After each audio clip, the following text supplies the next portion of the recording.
Hello दोस्तों, कैसे हैं सब। मेरा नाम है हिमांशु और मैं स्वागत करता हूं आप सबका आपके अपने चैनल कॉमिक वर्ल्ड पर। तो चलिए दोस्तों, शुरू करते हैं राज कॉमिक्स में भोकाल सीरीज की अगली कॉमिक्स, चुड़ैल माँ।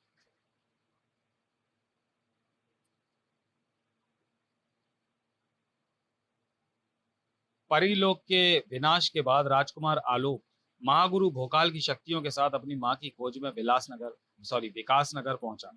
तो वहीं का होकर रह गया और कहलाया मानवता और न्याय का रक्षक महाबली भोकाल। चुड़ैल माँ भोकाल सीरीज। लेखक संजय गुप्ता, संपादन मनीष गुप्ता, चित्रांकन कदम स्टूडियो। खूंखार चीता मानव, काली शक्तियों से युक्त चीता मानव, दरिंदगी जिसका स्वभाव है, मांस जिनका प्रिय भोजन है, और मानव मां जिनकी कमजोरी है। मानव को देखते ही जो दरिंदगी की हर सीमा को पार कर जाते हैं, लेकिन मानव मांस मिल पाना इनके लिए सुगम नहीं है, क्योंकि वे बसे हुए हैं विकास नगर के उत्तर में स्थित एक दुर्गम पर्वत श्रृंखला पर, जिसे चीता नगरी कहते हैं, जहां मौत भी पग रखने से कतराती है। लेकिन सम्मोहन सम्राट शूतान अपने अदम्य साहस के बल पर न सिर्फ इस नगरी में पहुंचा, बल्कि चीता देवता के मस्तक पर लगी मणि को लेकर सकुशल वापस भी लौटा। पर शूतान साक्षात मौत को चुनौती दे बैठा था। मौत का दूत बनकर प्रत्येक चीता मानव शूतान की खोज में निकल पड़ा, जिनका एकमात्र उद्देश्य था शूतान की मौत। मौत से कब कोई बच सका है? आखिर छल से घेर ही लिया गया सम्मोहन सम्राट शूतान को, जिसने अपने सम्मोहन के बल पर अच्छे अच्छों को धूल चटा दी थी, वो आज बेबस होकर रह गया था। शूतान के मुख से दर्दनाक चीखों के साथ निकल रहा था एक ही नाम, भोकाल। शूतान की चीखों से थर्रा उठा था पूरा जंगल, और वो प्रत्यक्षदर्शी जंगलवासी, जिसकी थरथराहट भोकाल तक पहुंच उसे सब कुछ बता देने के उपरांत ही कम हुई। नहीं, शूतान को कुछ नहीं हो सकता। मित्र पर संकट की सूचना पाकर फट पड़ने के लिए मचलने लगा महाबली भोकाल के क्रोध का ज्वालामुखी। फिर कैसे ना उठाता वो ये सौगंध, जब तक मैं इस पृथ्वी के मानचित्र से चीता नगरी का नामो निशान नहीं मिटा दूंगा, चैन से नहीं बैठूंगा। प्रतिशोध की अग्नि में झुलसता भोकाल प्रलय दूत बनकर चीता मानवों पर टूट पड़ा। चीता नगरी में प्रलय आ ही गई होती, यदि चीता मंदिर में उसे दिखाई न दिया होता। शूतान मित्र को जीवित देख उसकी जीवन रक्षा के लिए जी जान से जुट गया भोकाल। पर शायद उस महाबली से महाकाल ज्यादा शक्तिशाली था। मित्र की बाहों में ही दम तोड़ दिया एक मित्र ने, आकाश में विचरती उस आकृति की तरफ इशारा करते हुए, जो थी भोकाल को प्रहारा देने आई तुरीन की आत्मा। वीरता का इतिहास रचकर दोनों सद आत्माएं अनंत आकाश में विलीन होती चली गई। पीछे रह गया भोकाल, जो तुरीन व शूतान की आत्माओं के पीछे पागलों की तरह भागता जा रहा था। तुम मुझे छोड़कर नहीं जा सकते। रुक जाओ तुरीन, रुक जाओ शूतान, रुक जाओ। सैकड़ों हाथ गहरी खाई थी, उसके कदमों को ना रोक सके। अपने दुख की गहराई को साथ लिए उस गहरी खाई में वो गिरता चला गया। रुक जाओ इसी के साथ भोकाल का मस्तिष्क अब चेतना के अंधेरे सागर की सीमाओं को पार करके चेतना की रोशनी भरी दुनिया में आ पहुंचा। ये मैं इस कुटिया में कैसे आ पहुंचा? कौन लाया मुझे यहाँ? अपने प्रश्नों को उत्तर तलाश करने के लिए भोकाल ने उठना चाहा, लेकिन वह सफल नहीं हो पाया। मेरे शरीर का एक अंग पके फोड़े की भांति दुख रहा है। मैं हिल भी नहीं पा रहा हूँ। तो मैं हिलने की भी आवश्यकता नहीं है, क्योंकि तुम्हारे प्रश्नों के उत्तर देने के लिए मैं यहीं आ गई हूँ। एक तरफ से गूंजी वो अत्यंत मीठी आवाज। उसे देखकर भोकाल के शरीर में भी सिहरन दौड़ गई। ओह, इतने क्रूर चेहरे वाली ये वृद्धा कौन है? जंगल में स्थित ये कुटिया मेरी है। मैंने तुम्हें अचेत और बुरी तरह घायल पड़े देखा, तो मैं तुम्हें यहाँ उठा लाई। 5 दिन बाद आज तुम्हारी चेतना वापस लौटी है। आप हैं कौन, और इस भयानक जंगल में क्यों रहती हैं? उत्तर में बुढ़िया के अधरों पर मुस्कान फैल गई। माँ को परिचय देने की आवश्यकता नहीं होती पुत्र। तुम मुझे माँ कह सकते हो, और इस वन में रहकर मैं क्या कर रही हूँ, यह समय आने पर तुम्हें स्वयं ही पता चल जाएगा। माँ? बुढ़िया ने अनजाने में ही भोकाल के अंतर मन को आंदोलित कर दिया था। उसने भोकाल को माँ नाम का वह शब्द याद दिला दिया था, जिसे वह वर्षों से भूला हुआ था। तुम्हारे वस्त्रों से यह कुछ सामान निकला है, इसे रखो। मैं अभी तुम्हारे लिए शक्तिदायक काढ़ा लेकर आती हूँ। फिर बुढ़िया कुटिया से बाहर निकल गई, वे दो चीजें भोकाल को सौंप कर, जिनमें बसी थी भोकाल की यादें। परी माँ का ये पंख और तुरीन का ये प्रहार माँ और पत्नी की अंतिम निशानी के रूप में मेरे पास रह गए हैं। दोनों ही जीविका के इस भंवर में मुझे अकेला छोड़कर जा चुकी है। टूट गया उस महाबली के सब्र का बांध, फूट फूट कर रो पड़ा वह। जल्दी ही सूख गए आंखों से बहते आंसू। माँ, तुम्हारे इसी पंख को लेकर एक दिन मैं परीलोक से तुम्हारी तलाश में निकला था। इसी को लेकर अब मैं तुरीन के हत्यारे और अपने बेटे की खोज में निकलूंगा। तुमने सदा मेरा मार्गदर्शन किया, अब मेरी उस दुष्ट दुष्कर खोज में भी मेरा मार्गदर्शन करना। माँ, मैं आ गई पुत्र, तुम्हारे लिए काढ़ा लेकर। लो पियो इसे। इसका सारा शरीर खून से सना हुआ क्यों है? भोकाल सोचता ही रह गया, जबकि बुढ़िया ने काढ़े का प्याला उसके होठों से लगा दिया। इसे पियो पुत्र। भोकाल ने काढ़े का घूंट भरा। इसी के साथ उसका सारा शरीर पीड़ा से सनसनाता चला गया। आह! उसे लगा मानो उसने दहकते लावे का घूंट भरा हो। भोकाल के पुत्र में जानने के लिए पढ़ें अत्याचारी व आखिरी निशानी, और ये दोनों ही कॉमिक्स भोकाल की प्लेलिस्ट में मिल जाएंगे। असहनीय पीड़ा से तड़पते हुए भोकाल ने अपना मुंह प्याले से हटा दिया। या आप मुझे क्या पिला रही हैं? हटाइए, मैं इसे नहीं पी सकता। ऐसा नहीं बोलते। अगर तुम इसे नहीं पियोगे तो ठीक कैसे होगे? तुम्हारे दुर्बल शरीर में नई शक्ति का संचार होगा इसे पीने से। परंतु, कोई परंतु वरंतु नहीं। अगर माँ का तनिक भी सम्मान तुम्हारे दिल में है तो तुम इसे पीने से इनकार नहीं करोगे। कहते हुए बुढ़िया ने प्याला एक बार फिर भोकाल के मुंह से लगा दिया। अब इनकार करने का सामर्थ्य कहाँ था भोकाल में। उफ, माँ शब्द के सम्मान के लिए तो विष भी पिए जाने को तैयार हूं मैं। फिर ये काढ़ा क्या चीज है? लेकिन ये काढ़ा मेरे शरीर में जाकर ना जाने क्या प्रभाव डालेगा। अप्रत्याशित था उस काढ़े का प्रभाव। उफ, मेरा मस्तिष्क साए साए कर रहा है। भूचाल सा आ गया मेरे शरीर में, और सारे शरीर में, विशेषकर पीठ में एक बार फिर भीषण पीड़ा होने लगी। ओह! जैसे ऐसे जल बिन मछली की भांति तड़पते भोकाल की पीड़ा बढ़ती जा रही थी, वैसे वैसे बुढ़िया के अधरों पर खेलती मुस्कान गहरी होती चली जा रही थी। काढ़ा इस पर इसी तरह अपना प्रभाव छोड़ता रहा तो मैं बहुत जल्दी सफलता प्राप्त कर लूंगी। आ! फिर बुढ़िया वहां ना रुकी। बुढ़िया की कुटिया से बाहर जाने के कुछ देर पश्चात भोकाल को पीड़ा से मुक्ति मिली। उफ, अंततः भयंकर पीड़ा से छुटकारा मिल ही गया। एक बार तो लगता था कि पीड़ा मेरे प्राण लेकर ही रहेगी, और ये सब हुआ उस काढ़े के कारण जो भद्दा ने मुझे पिलाया। मुझे वह काढ़ा पिलाकर अपना कौन सा मकसद हल करना चाहती है वह? तभी कुटिया के दरवाजे की तरफ से आई आवाज की तरफ घूम गई भोकाल की आंखें, और आश्चर्य की अधिकता से फैलती चली गई, क्योंकि उन आंखों को दिखाई दे रही थी वह बुढ़िया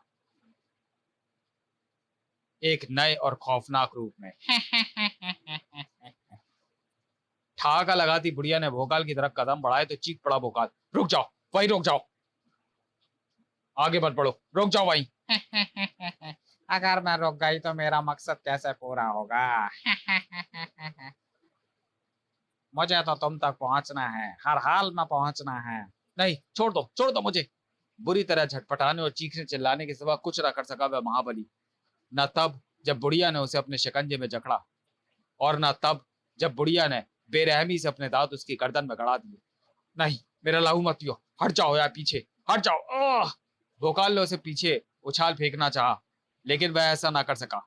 नहीं! क्योंकि ना तो उसके शरीर ने उसका साथ दिया और ना उसके साहस ने।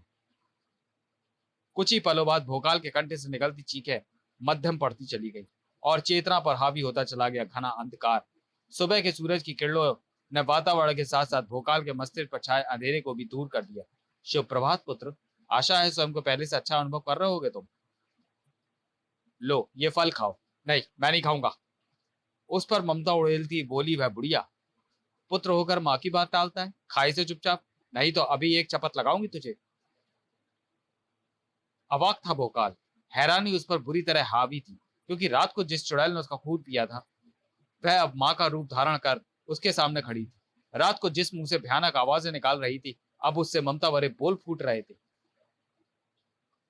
ममता भरी उस झिड़की ने भोकाल को मुंह खोलने के लिए विवश कर दिया। शाबाश, अब खाओ इसे। न जाने उस बुढ़िया के चेहरे में कैसा खिंचाव था, न जाने कैसी आभा थी उसकी आंखों में, कि भोकाल का सारा क्रोध उफनते झाग की तरह शांत होता चला गया। लेकिन कहाँ शांत हुआ था अभी उसके दिलो दिमाग में उठता तूफान। इस बुढ़िया के ममता भरे रूप को देखकर कोई सोच भी नहीं सकता कि यह रात को खौफनाक रूप धारण कर लेती है। मेरी समझ में नहीं आ रहा कि मैं इसे माँ कहूं या कहूं चुड़ैल माँ। ये क्या है? मुझे ये जानने का प्रयत्न करना होगा। मस्तिष्क में घुमड़ते प्रश्नों को अधरों पर ले आया भोकाल। मैं आपके बारे में जानना चाहता हूँ। अभी वह समय नहीं आया कि मैं तुम्हें अपने बारे में कुछ बताऊं, इसलिए प्रतीक्षा करो। लहू का घूंट पीकर रह गया भोकाल। ये बुढ़िया मुझको जी बताए या ना बताए, लेकिन इतना तो मैं खुद भी समझ सकता हूँ कि इसका उद्देश्य ठीक नहीं है। तिल तिल करके मारना चाहती है वो मुझे, और उसमें वह सफल भी हो जाएगी, क्योंकि ऐसी दशा में मैं कुछ भी नहीं कर सकता। भोकाल की हालत उस ज्वालामुखी जैसी हो चुकी थी, जो अंदर ही अंदर सुलग तो रहा था, लेकिन फटता नहीं था। शारीरिक शक्ति उसे इंच भर भी अपने स्थान से हिलने नहीं दे रही थी, और ममता से वशीभूत वह मुंह से विरोध कर नहीं सकता था। शाबाश, पी जाओ सारा काढ़ा। ओह, हा हा हा हा हा। जल्दी तुम में ऐसा परिवर्तन आने वाला है पुत्र, जो तुम्हारे जीवन की दशा को बदल देगा। बुढ़िया बाहर चली गई और पीछे छोड़ गई उस भोकाल को, जिसका अंग अंग पीड़ा से चटका जा रहा था, जो चीख रहा था, तड़प रहा था, जिसे इस बात की तनिक भी खबर ना थी कि आश्चर्य उसकी पीठ में वो दो दरारें पड़ रही थी, और उसमें से आ रहा था एक ऐसा परिवर्तन जो था अद्भुत, आश्चर्यजनक। जल्दी ही भोकार को उस असहनीय पीड़ा से छुटकारा मिल गया, लेकिन हावी हो गया वह भय। वह वृद्धा कल भी मुझे काढ़ा पिलाकर चली गई थी, और फिर कुछ देर बाद अपना शैतानी रूप धरकर मेरा लहू पीने के लिए वापस लौटी थी। क्या आज भी वापस लौट कर आएगी वह? निसंदेह वापस तो मुझे आना ही था। अगर ना आती तो फिर तुम्हें इस पीड़ा से मुक्ति कहाँ मिल पाती। तेरी इस चमड़ी में बहुत पीड़ा उठ रही है, ला उसे दूर कर दूं। नहीं, छोड़ दो मुझे, छोड़ दो। अगर मैं तुझे छोड़ दूंगी तो कैसे पूरा होगा मेरा काम। यह सिलसिला भोकाल के साथ कई दिनों तक चलता रहा। ना भोकाल उसे रोक पाया, ना रोकने की उसमें ताकत थी। काढ़े के साथ साथ जहर के घूंट भी पीता रहा। भोकाल, काढ़े का ये तुम्हारा अंतिम प्याला है पुत्र। अब तुम्हें जीवन भर इसकी आवश्यकता नहीं पड़ेगी। सही कहा, क्योंकि तेरे शिकंजे में फंसकर आज शायद मेरा जीवन समाप्त हो जाए। ओह, मैं अभी आती हूँ मेरा लहू पीने के लिए। ओह। प्रतिदिन की भांति आज भी भोकाल के कंठे से दर्दनाक चीखें गूंजने लगी, लेकिन आज उसकी चीखों में शामिल हो गई थी बाहर से आती चीखें भी। आ हा हा हा, ओई हा हा हा। बाहर से आती चीखों से लग रहा है कि आज उस चुड़ैल के साथ उसके साथी भी है। निसंदेह ही वह चुड़ैल अपने साथियों के साथ मेरे अंतिम दिन का जश्न मना रही है। आज अपने साथियों के साथ मिलकर मार डालेगी मुझे। ओह, आज मैं बचूंगा नहीं, लेकिन ऐसा प्रयत्न अवश्य करूंगा कि एक वीर की मौत मारा जाऊं। इस दृढ़ निश्चय के साथ ही भोकाल ने उठने के लिए जोर लगाया, और अनुभव किया कि वह उठ सकता है। पूरी शक्ति के साथ वह लड़खड़ाता हुआ उठा। इसी के साथ भोकाल के सारे शरीर में पीड़ा की एक नई लहर दौड़ती चली गई। ओह, ये पीठ पे कैसी पीड़ा उठी। ऐसा आभास हो रहा है कि फटी जा रही है मेरी पीठ। आह। भोकाल को नहीं पता था कि उसका आभास गलत नहीं था। वास्तव में फट रही थी उसकी पीठ, और उसमें से निकल रहे थे पंख। वे पंख जो ये सिद्ध कर रहे थे कि वो परिलोक का परा था। किम कर्तव्य विमूढ़ सा अपने उस नए रूप को देख रहा था भोकाल। मेरे शरीर में पंख हो गए, लेकिन कैसे? भोकाल अपने ही प्रश्न का कोई उत्तर खोज पाता, उससे पहले ही बाहर से आती चीख पुकार ने उसका ध्यान एक बार फिर अपनी तरफ खींच लिया। आ! बाहर उस चड़ैल उसके साथियों की शैतानी लीला अभी भी जारी है। अब मैं उसे समाप्त करने के लिए इन पंखों के सहारे आसानी से बाहर जा सकता हूँ। प्रहारा हाथ में लेकर जो भोकाल ने पंख लहरा कर उड़ना चाहा, तो ओह, पंखों के सहारे खूब उड़ा हूं मैं, परंतु अब मुझे इनका अभ्यास नहीं रहा है। अब मुझे धीरे धीरे बाहर जाने का प्रयास करना होगा। पंखों के सहारे लगभग चलता हुआ भोकाल कुटिया से बाहर पहुंचा, और अचंभित आंखें फाड़े सामने देखता रह गया। वहां यहाँ शैतान लीला जरूर चल रही, लेकिन उसमें वह वृद्धा सम्मिलित नहीं है। वह तो अत्याचार का शिकार हो रही है, और मैं ऐसा होता नहीं देख सकता। इसलिए जहां उस बुढ़िया पर अत्याचार हो रहा था, जिसे उसने मां कहा था, उन अत्याचारियों को प्रहारा की मदद से रोकना होगा। दूसरे ही पर वे शैतान निहत्ते हो चुके थे। अरे ये कौन है? इस बुढ़िया का मददगार? मिट्टी में मिला दो इसे। तेजी से सभी भोकाल की तरफ झपटे, लेकिन उस महायोद्धा तक एक भी नहीं पहुंच पाया, क्योंकि भोकाल ने उन्हें उनके मृत्यु देवता के पास पहुंचा दिया था। अपने प्रतिद्वंदी को अपने अपने से कम आंकने वाले सदा ऐसे ही असमय काल के गाल में जाते हैं। अब मुझे उस वृद्धा से अपने प्रश्नों के उत्तर पाने हैं। अपने उत्तर बाद में पाना, पहले मेरे हाथों से मेरे साथियों को मृत्यु देने का दंड तो पा ले।